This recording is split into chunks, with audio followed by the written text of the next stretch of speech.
ассалому алайкум бинандагони гиромӣ, нашри ҷанбаси барномаи иттилоотии наведро мустақиман манзури шумо мегардонем. Дар студия Соро Холиқназарова.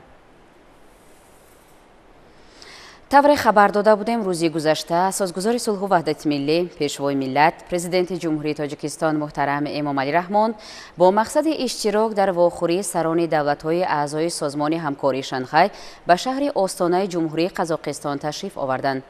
истиқболи меҳмони олӣ қадр ва мулоқот бо президенти ҷумҳурии Қазоқистон муҳтарам Қосимжомарт Токаев барномаи рӯзи аввали сафари кории пешвои миллат муҳтарам Эмомалӣ Раҳмон ба Қазоқистонро комил сохт. ҳоло таваҷҷӯҳ кунед ба шари ҳамкасбони мо аз хадамоти матбуоти президенти ҷумҳурии Тоҷикистон дар ҳамин бора. 3 июл асосгузори сулҳу ваҳдати миллӣ, пешвои миллат, президенти ҷумҳурии Тоҷикистон муҳтарам Эмомалӣ Раҳмон бо мақсади иштирок дар вохӯрии сарони давлатҳои аъзои созмони ҳамкории Шанхай ба шаҳри остонаи ҷумҳурии Қазоқистон ворид шуданд. дар фурудгоҳи байналмилалии Нурсултон Назарбоев президенти кишвар муҳтарам Эмомалӣ Раҳмонро сарвазири ҷумҳурии Қазоқистон Олжас Бектенов ва дигар намояндагони воломақом гарму самимӣ истиқбол гирифтанд.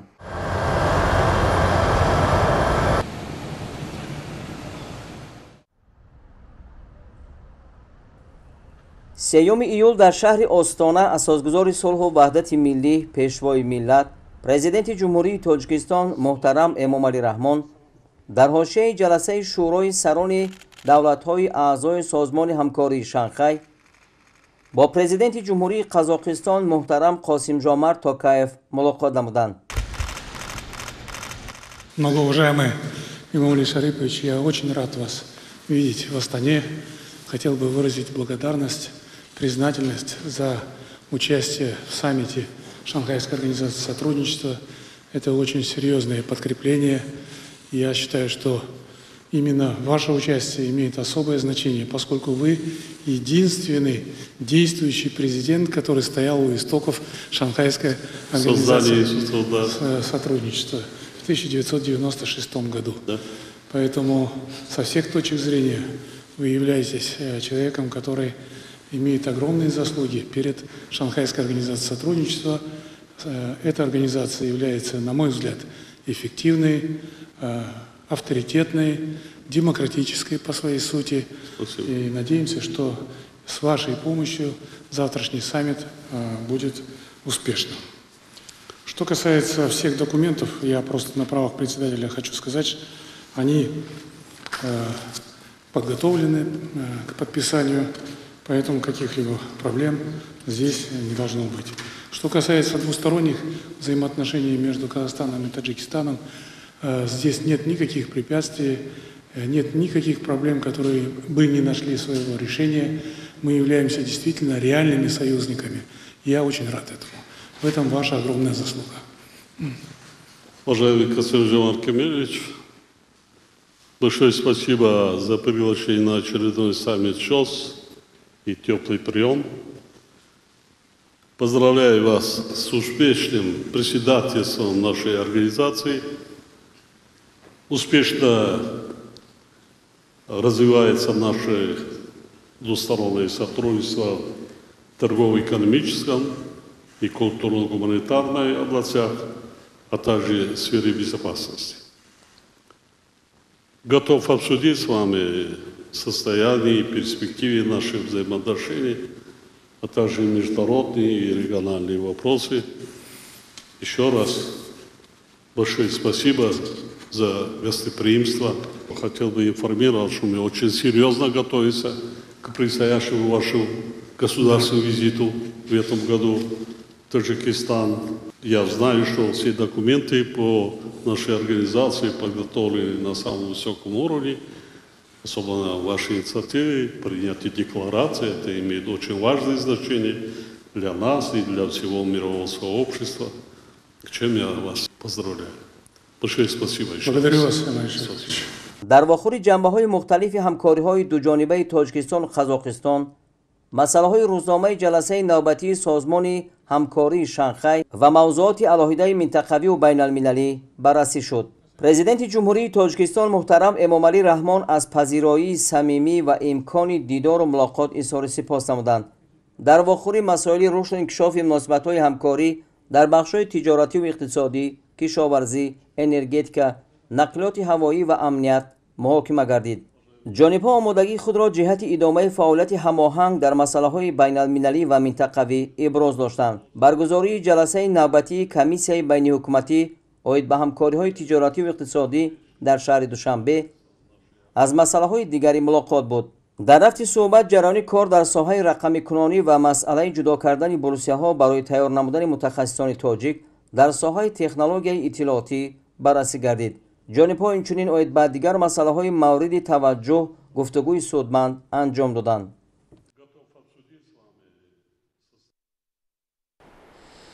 имрӯз дар шаҳри Остона асосгузори сулҳу ваҳдати миллӣ, пешвои миллат, президенти ҷумҳурии Тоҷикистон муҳтарам Эмомалӣ Раҳмон дар ҷаласаи шӯрои сарони давлатҳои аъзои созмони ҳамкории Шанхай иштирок намуданд.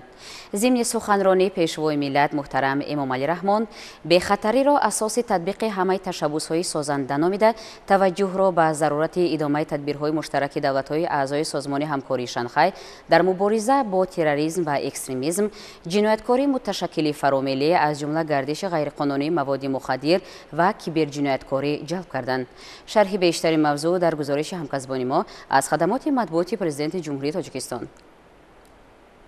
4 июл дар шаҳри Остона асосгузори сулҳу ваҳдати миллӣ, пешвои миллат, президенти ҷумҳурии Тоҷикистон муҳтарам Эмомалӣ Раҳмон дар ҷаласаи шӯрои сарони давлатҳои аъзои созмони ҳамкории Шанхай иштирок намуданд. Tojikiston Respublikasining prezidenti Emomali Rahmon.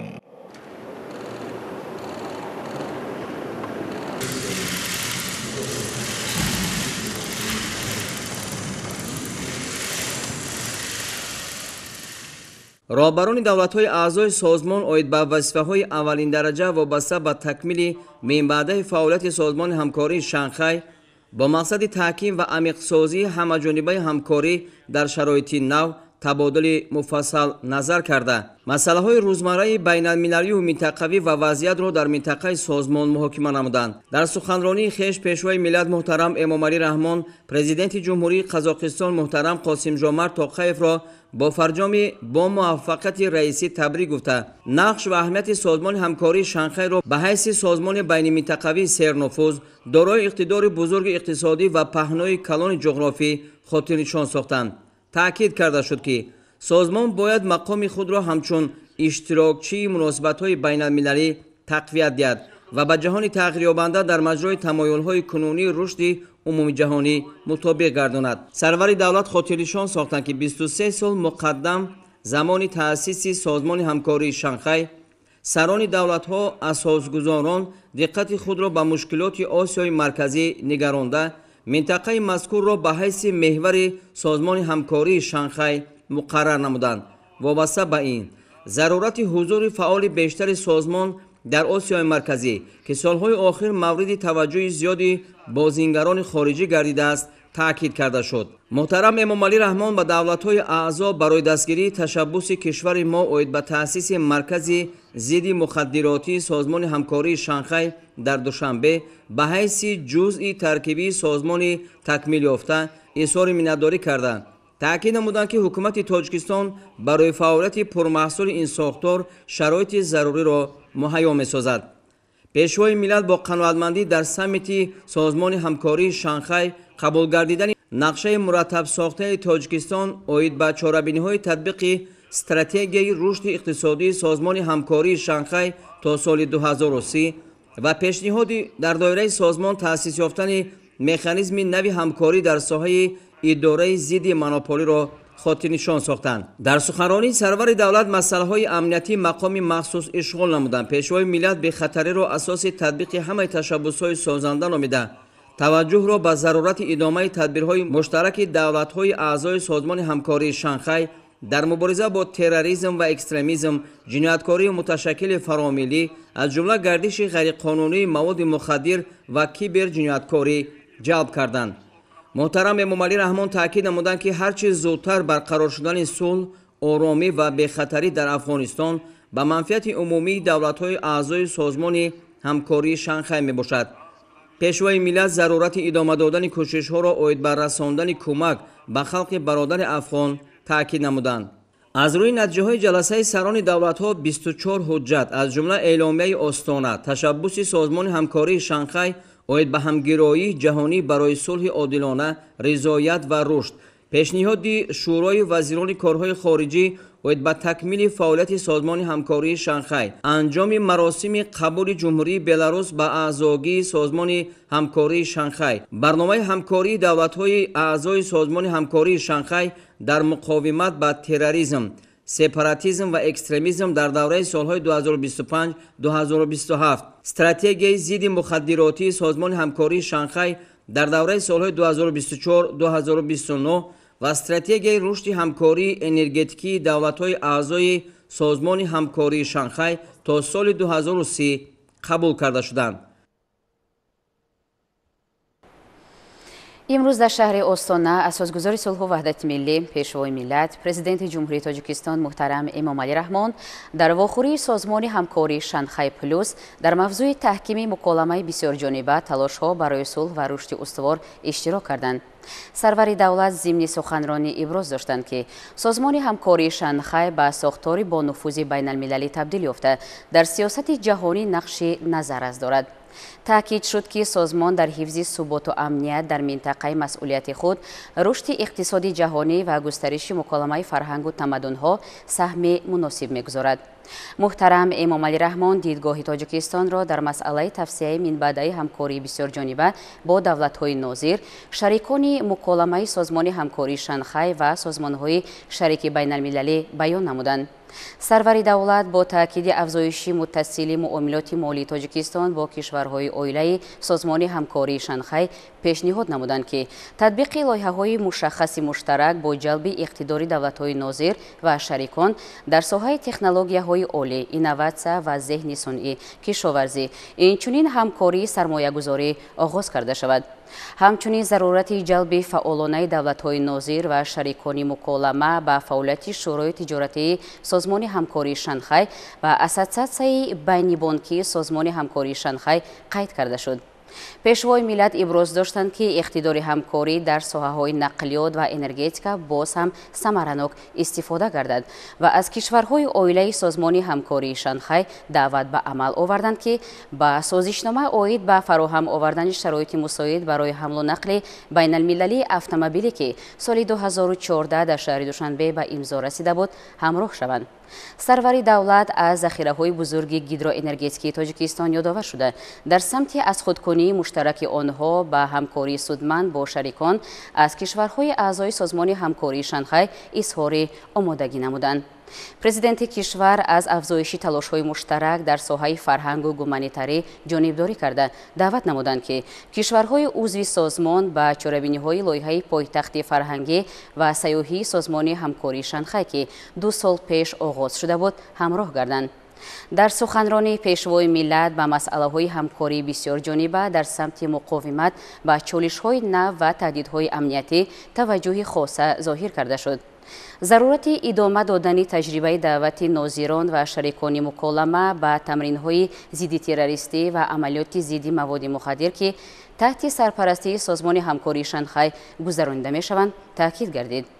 дар фарҷо муҳтарам Эмомалӣ Раҳмон изҳори итминон намуданд, ки вохӯрӣ дар қолаби созмони ҳамкории Шанхай плюс барои ба сатҳи нави рушди мутобиқ ба талаботи замон баровардани ҳамкории бисёрҷонибаи кишварҳои аъзои созмони ҳамкории Шанхай майдони муфид мегардад.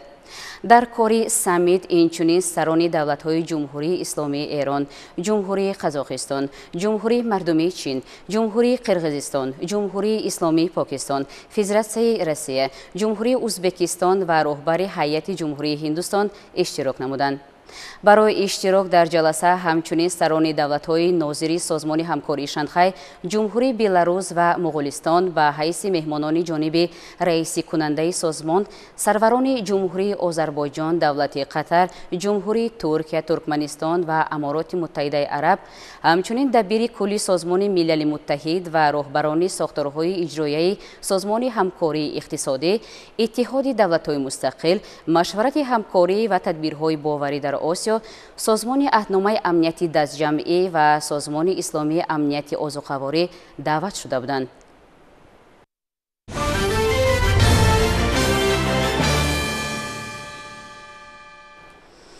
با وجود تغییریابی وضع سیاسی و اقتصادی و امنیتی جهان، جمهوری تاجیکستان در راه پیشرفت بی‌میلان اقتصادی، رسیدن به هدف‌های استراتژی و به این وسیله تامین نمودن زندگی شایسته اهالی با قدم‌های استوار پیش می‌رود.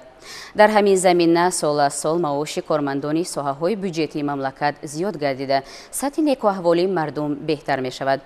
در دایره اقدام‌های سازنده حکومت جمهوری تاجیکستان سال 2024 نیز بلند گردیدن اندازه نفقه، معاش کارمندان مقامات دولتی و حفظ حقوق و ترتیبات، اینچنین استیپندیاها عملی کرده شد. شرح همکارانمان در این موضوع. با وجود تغییریابی وضع سیاسی، اقتصادی و اجتماعی جهان، جمهوری تاجیکستان در راه پیشرفت بی‌میلان اقتصادی، رسیدن به هدف‌های استراتژی و به این وسیله تامین زندگی شایسته اهالی با قدم‌های استوار پیش می‌رود. در همین زمینه سال از سال معاش کارمندان ساحه بودجتی مملکت زیاد گردیده، سطح نیک و احوالی مردم بهتر می‌گردد. در دایره اقدامات سازنده حکومت جمهوری تاجیکستان از 1 ایولی سال 2024 نیز بلند گردیدن اندازه نفقه، معاش کارمندان مقامات دولتی و حفظ حقوق و ترتیبات، اینچنین استیپندیاها عملی کرده شد. زیاد گردیدن معاش در اساس فرمان پرزیدنت جمهوری تاجیکستان درباره تدبیرهای تقویت بخشیدن سطح حفظ اجتماعی اهالی و زیاد نمودن معاش عمل کننده وظیفوی کارمندان تشکیلات‌های بودجتی، اندازه نفقه و استیپندیا عملی گردید. انجام دادن تدبیر مذکور بهره بازم بهتر نمودن سطح نیک و احوالی اهالی بخصوص دستگیری دولتی خشت آسیب‌پذیر جامعه در شرایط کنونی جامعه جهانی و تطبیق هدفمندانه سیاست اجتماعی حکومت مملکت روانه گردیده، از رشد همه‌جانبه تاجیکستانی عزیز درک می‌دهد. اساسدار وحدت ملی пешвои миллат президенти ҷумҳурии тоҷикистон муҳтарам эмомалӣ раҳмон масъалаи баланд бардоштани сатҳу сифати зиндагии арзандаи мардуми кишварро дар сиёсати иҷтимоии давлат яке аз афзалиятҳои аввалин дараҷа муайян намуданд. вобаста ба ин бо мақсади беҳтар намудани вазъи иҷтимоии аҳолӣ зиёд намудани маоши вазифавии кормандони соҳаҳои маориф, илм, фарҳанг, тандурустӣ ва ҳифзи иҷтимоӣ андозаи нафақа ва стипендияро зарур шумурданд. дар робита ба ин фармони президенти ҷумҳурии тоҷикистон дар бораи тадбирҳои тақвият бахшидани сатҳи ҳифзи иҷтимоии аҳолӣ, зиёд намудани маоши амалкунандаи вазифавии хизматчиёни давлатӣ, кормандони ташкилотҳои бюджетӣ, андозаи нафақа ва стипендия 9 январи соли 2024 таҳти рақами 671 ба тасвиб расида, طبق آن از 1 ایولی سال 2024 مزد مهنتی وظیفوی کارمندان مؤسسه‌های ساحه‌های معارف، علم، فرهنگ، تندرستی و حفظ اجتماعی به اندازه 40% زیاد کرده شد. مورد به ذکر است که ساحه‌های اجتماعی یکی از سمت‌های افضلیت‌ناک سیاست حکومت جمهوری تاجیکستان به حساب رفته با ابتکار بی‌واسطه اساسگزار صلح و وحدت ملی، پیشوای ملت، پرزیدنت جمهوری تاجیکستان محترم امامعلی رحمان مزد مهنت کارمندان این ساحه‌ها همه ساله افزایش داده شده است که این از غمخوری‌های پیوسته پیشوای معظم ملت شهادت می‌دهد. مورد به ذکر است که اکنون در اساس این فرمان از 1 ایولی سال روان کارمندان ساحه معارف از جمله مؤسسه‌های تا مکتبی و تحصیلات عمومی، مؤسسه‌های تحصیلات میانه و عالی کسبی، دانشکده و مرکزهای تکمیلی اختصاص و دیگر مؤسسه‌های ساحه معارف، اینچنین کارمندان ساحه علم امکان دارند که به اندازه 40% زیاد گیرند. عیناً در همین اندازه مزد مهنت کارمندان ساحه تندرستی از جمله مؤسسه‌های کمک اولیه طبی و سانیتری، بیمارخانه‌ها، مرکزهای سلامتی و دیگر مؤسسه‌های ساحه تندرستی 40% زیاد گردید. در اساس فرمان مذکور اینچنین معاش وظیفوی کارمندان ساحه فرهنگ از جمله کتابخانه‌ها، آثارخانه‌ها، کلوب‌ها، تئاترها، مطبوعات دوری و نشریه‌ها نیز 40% بلند کرده شد. با مقصد جلب کردن متخصصان بالیاقت به خدمت دولتی، اندازه معاش زمینوی برای منصب‌های مأموریت خدمت دولتی، مقامات اداره دولتی، مقامات اجرایی محلی حکومت دولتی، مقامات خود اداره کنی شهرک و دهات به همین اندازه زیاد کرده شد. گفتم به مورد است که دوام سال‌های اخیر بخصوص در زمینه غمخوری و دستگیری‌های پیوسته حکومت مملکت و رشد با نظام اقتصادی ملی با مقصد بهتر کردن سطح زندگی اهالی چون این اقدام ها عملی کرده می شود.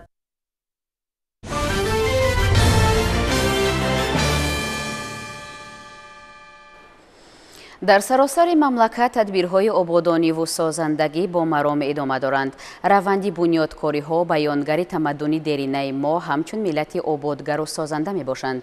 махсусан ин шабу рӯзҳо дар ҳамаи шаҳру ноҳияҳо татбиқи нақша чорабиниҳои ҷашнӣ ба ифтихори солгарди 35-уми истиқлоли давлати ҷумҳурии Тоҷикистон ҷараёни тоза касб кардааст.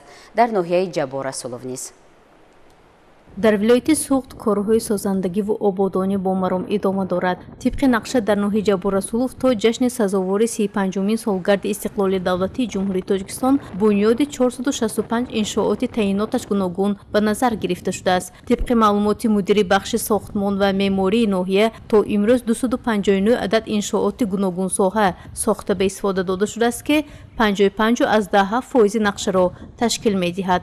аз маҷмӯи иншоотҳои сохташаванда бунёди 7 адад бинои баландошонаи истиқоматӣ назардошт шудааст. ин бинои ноошонаи истиқоматӣ дар ҷамоати деҳоти ғӯлакандоз бунёд мешавад. корҳои сохтмонӣ моҳи ноябри соли 2022 оғоз гашта то ин дам 80% корҳо ба сомон расидааст. ҳамарӯза 20-30 нафар қувваи корӣ ва 6 адад техникии корхонаи сохтмонӣ ноҳияи Ҷабор Расулов ҷалб гардида алҳол 10 ошёна бароварда шудааст. тибқи дурнамо дар ошёнаи якум маркази савдо ва хизматрасонӣ бо ташкили ҷойҳои навикорӣ пешбинӣ гаштааст. ба истиқлоли 35-солаги истиқлолияти давлати ҷумҳурии Тоҷикистон дар ноҳияи Ҷабор Расулов низ 465 банд ба нақша гирифта шуда, аз он 259 банд пурра ба итмом расонида шуд. дар ноҳияи Ҷабор Расулов биноҳои истиқоматӣ баландошона 7 адад ба нақша гирифта шуда, аз он 3 адади биноҳои истиқоматӣ баландошона ба анҷом расонида шудааст. корҳои сохтмонӣ дар соҳаи саноатӣ, маориф, тандурустӣ низ ба нақша гирифта шудааст. дар бинои дигари баландошонаи истиқоматии корҳои сохтмонӣ моҳи феврали соли равон оғоз ёфта алҳол корҳои таҳкурсии бино бо сифати баланд анҷом дода шудааст. дар ошонаи аввали бино маркази тиҷоративу хизматрасонӣ бо таъсиси ҷойҳои навикорӣ ба нақша гирифта шудааст. корҳои сохтмонӣ бо ҷалби қувваи кориву техникаи ҷамъияти дорои масъулияташ маҳдудӣ Ватан С бо маром ҷараён дорад. ҳамаи ин дастоварду вусъатбахшии корҳои созандагиро соҳибкори маҳаллӣ Адҳам Каримов идомаи мантиқии сиёсати пешгирифтаи асосгузори сулҳу ваҳдати миллӣ пешвои миллат президенти ҷумҳурии Тоҷикистон муҳтарам Эмомалӣ Раҳмон маънӣ дод карда, дар доираи татбиқи сиёсати хиратмандона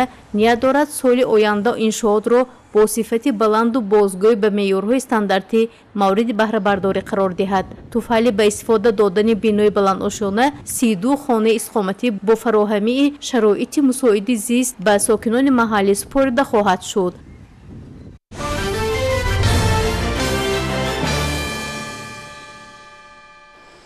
имрӯзҳо дар ноҳияҳои кӯҳистони мамлакат кишоварзон сертараддуданд, зеро маъракаи ҷамъоварии алафҳои табиӣ ва дарави ғалладонагиҳо ҷараён дорад.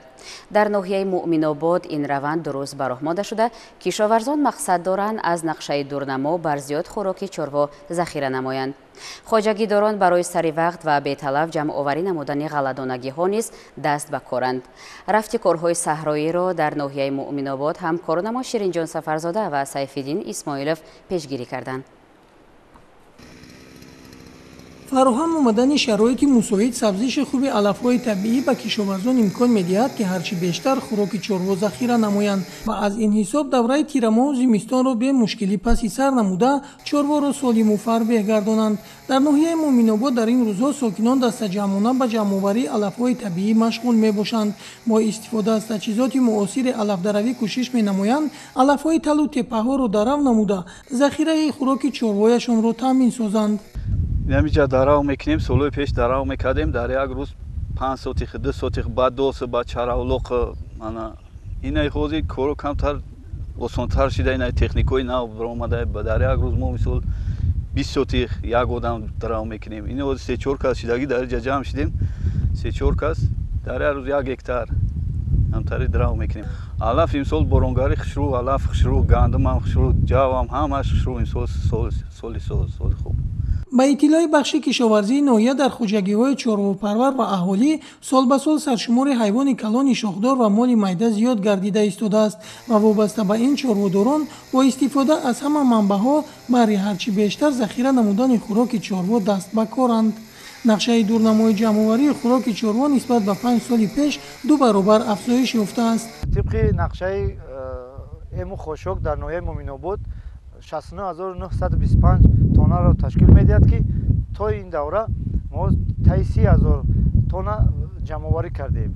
امسال در برابر باریدن باران‌های برزیاد نشونمای علف‌های طبیعی در تل و تپه‌ها و بعضی خواجگیداران خوب به چشم میرسد و امروز در بعضی جماعت‌ها شروع شدن دروی غله‌دانگی هم آغاز گردیده است که تا موسم امساله ما از بیده‌های خشک زمین‌های غله‌دانگی هم ذخیره زمستانه را جمع‌آوری کرده با یک سری بلند از اجرای نقشه دورنمای نقشه وابسته شده میبراییم. همه روزه در ناحیه مومن‌آباد از 10 تا 15 تانه خوراک چاروا ذخیره گردیده ایستاده است. дар қисмати ҷануби ноҳия ғалладонагӣ пухта расидааст ва шурӯъ аз ин ҳафта ба ҷамъоварии он оғоз намуданд. дар ҷамоати деҳоти шамсиддини шоҳин заминҳои корами лалмӣ мебошанд ва хоҷагиҳои деҳқонӣ дар тирамоҳ ва баҳор ғалладонагиҳо мекоранд. имсол ҳосили ғалларо хуб арзёбӣ мекунанд ва аввалин гектарҳои замин дарав карда шуданд.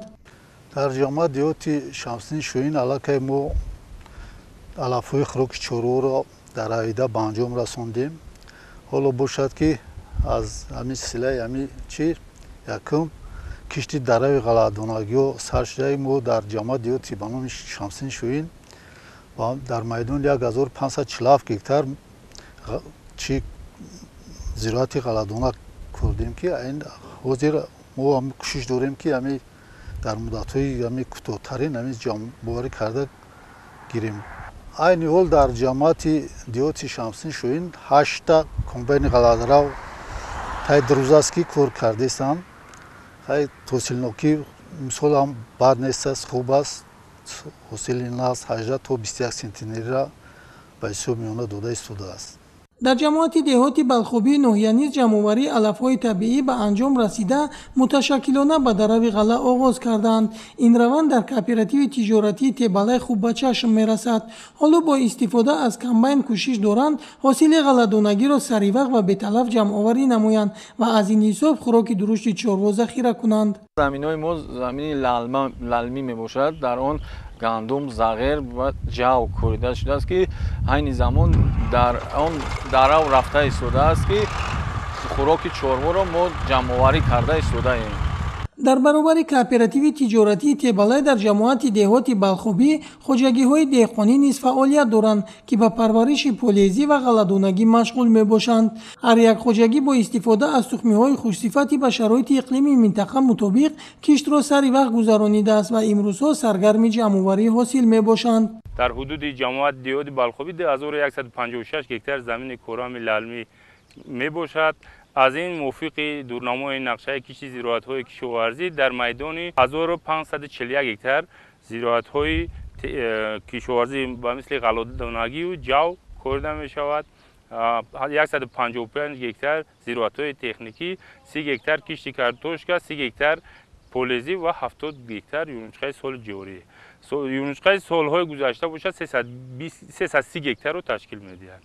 мувофиқи дурнамои нақшаи кишти зироатҳо чи давраи тирамоҳи соли 2023 ва чи баҳори соли 2024 аз нақша 100% ҷамоати деҳоти балхобӣ баромад ва инак мо дар давраи ҷамъоварии ҳосили ғалладонагӣ ва ҷамъоварии ему хошок ва хошоки дурушт қарор дорем. ба гуфти мудири бахши кишоварзии ноҳияи муъминобод ҳафтаи оянда бо ҷалби бештари техникаҳои кишоварзӣ дарави ғалладонагӣ вусъат меёбад ва давоми якуни моҳ маҳсулоти ғалладонагӣ пурра ҷамъоварӣ карда мешавад.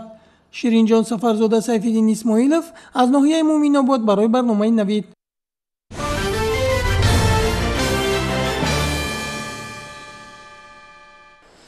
бо назардошти иқлими мусоид ва заминаи фаровони истеҳсолу коркарди маҳсулоти кишоварзӣ сокинони вилояти хатлон имкон доранд ки дар радифи таъмини бозори истеъмолӣ ва содироти маҳсулот ба хориҷи кишвар ҳамзамон барои талаботи дусолаи худ маҳсулоти аввалияро захира намоянд.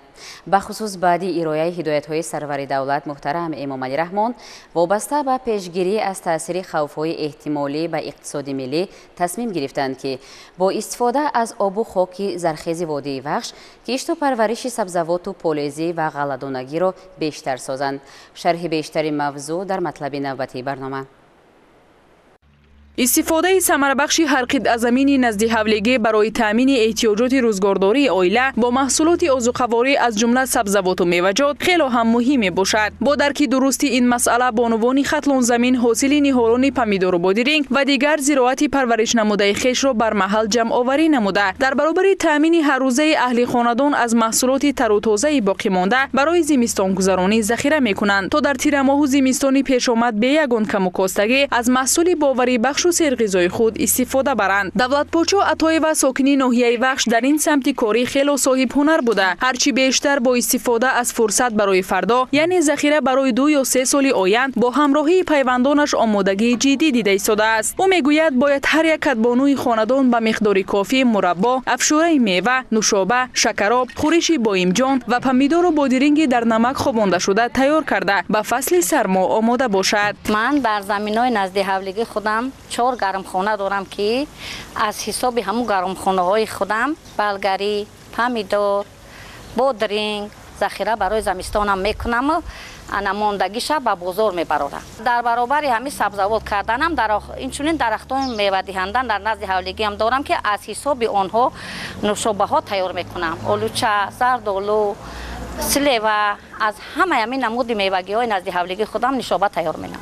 бо хуш мекунам. зардолу, олуча, гелос, слева, ҳамаи ҳамин намудоро чизе ки худоти шоҳид буде, ҳамин чизоро мо бо хуш мекунем.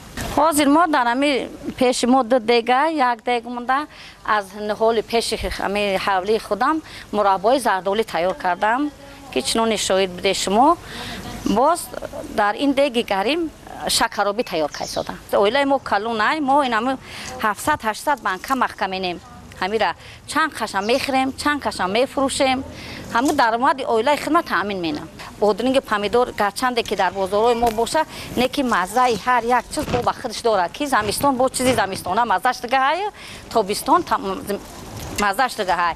вобаста ба тадбирҳои омодагӣ ба зимистонгузаронии кормандони бахши корбозанон ва оилаи ноҳия низ пайваста бо сокинон вохӯриҳо доир менамоянд то ки баҳри хуб паси сар намудани давраи тирамоҳу зимистони дар пеш истода миқдори муайяни маҳсулоти озуқавориро дар шаклҳои гуногун омода ва нигоҳ доранд. боиси хурсандӣ аст ки имрӯз бонувони ноҳияи вахш аз фурсати муносиб истифода бурда анамин фасли гармои тобистон аз тамоми маҳсулотҳое ки имрӯз аллакай пухта расиданд барои захираи зимистон омодагии хуб дида истоданд.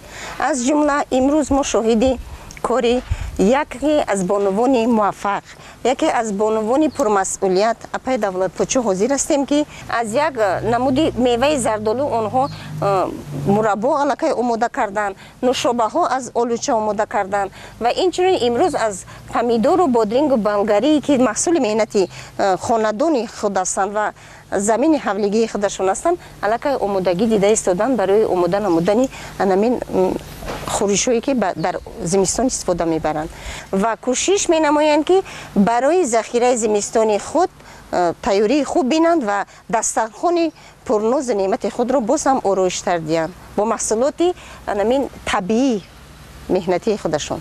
чунин ба назар мерасад ки дар мавсими имсола аз миёни занон давлатпочо Атоева фаъолтар аст, зеро ягон номгӯи маҳсулоти кишоварзӣ намондааст ки ӯ бастабандӣ, хушк ва ё захира накарда бошад. дар баробари ин зани меҳнатӣ дигар сокинони ноҳияи вахш бо истифода аз шароиту имконот ҳар ваҷаб замини хоҷагӣ ва ё заминҳои назди ҳавлигиашонро истифода бурда барои таъмини эҳтиёҷоти рӯзгори худу пайвандон ва сам гузоштан дар таъмини озуқавории мамлакат низ талош меварзанд. гузориши Шаҳлои Аҳмадхон, Толибҷон Сайфов бар барномаи иттилоъоти Навид аз ноҳияи вахш.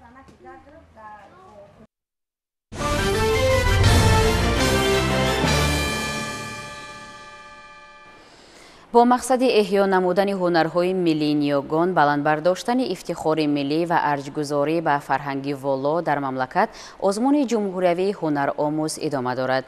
даври шаҳрии ин тадбир дар Исфара ҳунармандони касбиву шинохташудаи маҳаллиро ба ҳам овард. ҷузъиёти бештар дар шарҳи ҳамкорони мо.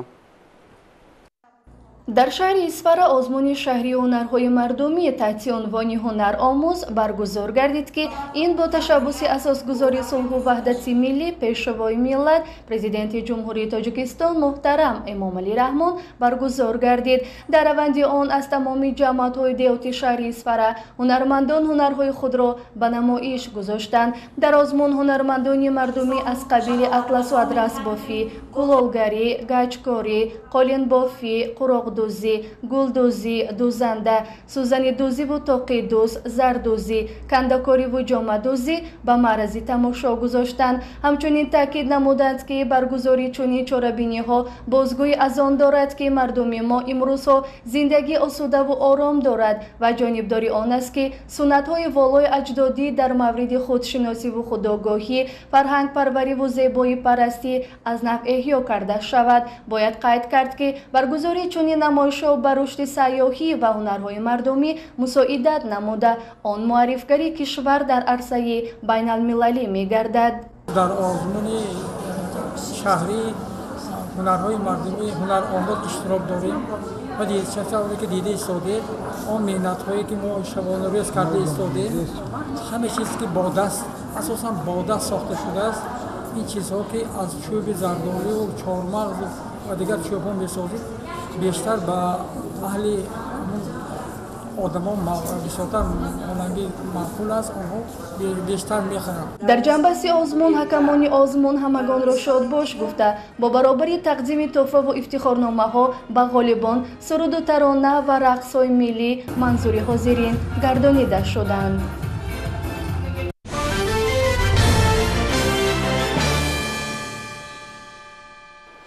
вақт дар моҳ назар ба замин тезтар мегузарад. ин маълумотро олимони наса баъд аз таҳқиқоти тӯлонӣ нашр карда фарқияти вақтро байни моҳ ва замин номбар карданд. дар арманистон экспонатҳои нодири осорхонаи берд барқарор карда мешаванд. ба ин рӯйхат наздики 250 ашёи нодир шомил аст. шаҳри хабарҳо аз хориҷи кишвар дар саҳифаи навбатии барнома. астрофизикҳои озмоишгоҳи реактивии наса фарқи